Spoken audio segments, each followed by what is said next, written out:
Most of us grew up hearing about harmless pranks. Ringing a doorbell and running away, better known as ding-dong ditch.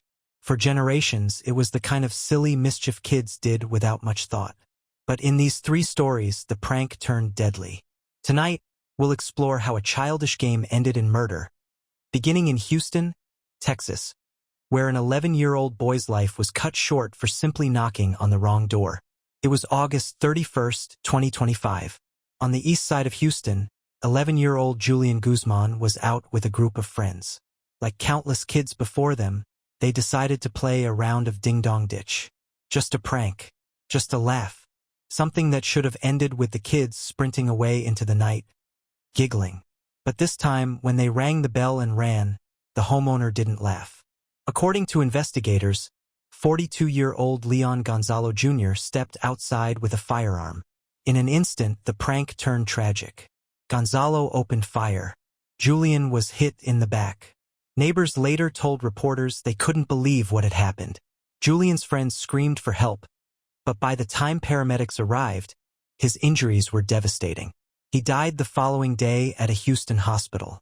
Police quickly determined that this was not self-defense. The kids were unarmed, running away, and posed no threat. Gonzalo Jr. was charged with murder. Julian's death sparked outrage in Houston, with community leaders calling it a tragic reminder of how quickly a gun in the wrong hands can turn a prank into a fatal mistake. But Houston wasn't the first time a ding-dong ditch spiraled out of control. 5 years earlier, across the country in California, a similar prank led to not just 1 death but 3. On January 19, 2020, 6 teenage boys were hanging out in Temescal Valley, a quiet community in Riverside County, California. At some point, they decided to pull a prank. They drove to the home of a man named Anurag Chandra, rang his doorbell, and rushed back to their Toyota Prius, laughing as they sped away. But instead of shaking his head and going back inside, Chandra became enraged. He got into his car and pursued the teens. What followed wasn't a chase, it was an attack. Chandra rammed his vehicle into the Prius, forcing it off the road. The car lost control, veered into a tree, and the crash was catastrophic. 3 of the boys, 16-year-olds Daniel Hawkins, Jacob Ivascu, and Drake Ruiz, were killed instantly. The other 3 survived but were badly injured. In 2023, after years of legal proceedings, a California jury found Chandra guilty of 3 counts of first-degree murder and 3 counts of attempted murder. Prosecutors argued that this wasn't road rage, it was calculated retaliation. Chandra had no prior relationship with the teens, no reason to act with such violence.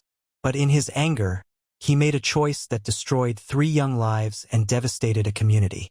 As horrifying as that was, the cycle repeated again just this year, this time in Virginia, where a high school senior was killed while recording a prank for TikTok.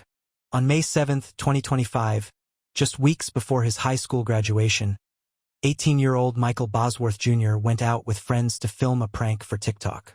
It was another version of ding-dong ditch. Around 3 a.m., they knocked on the door of a Fredericksburg home, recording the moment on their phones.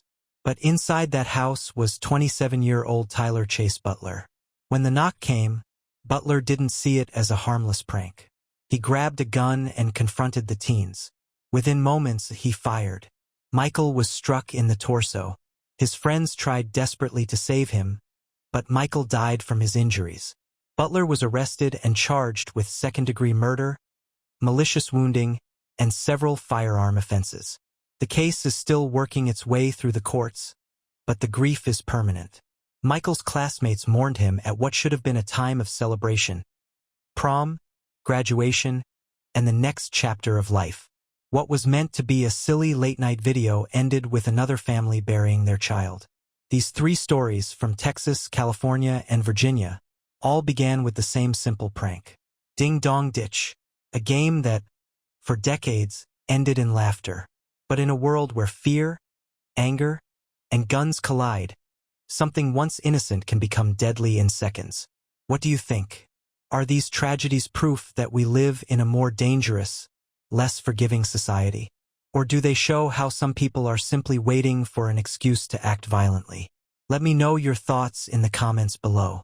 And if you want more deep dives into cases where ordinary moments turn into true crime, don't forget to subscribe, because sometimes the scariest stories start with a knock at the door.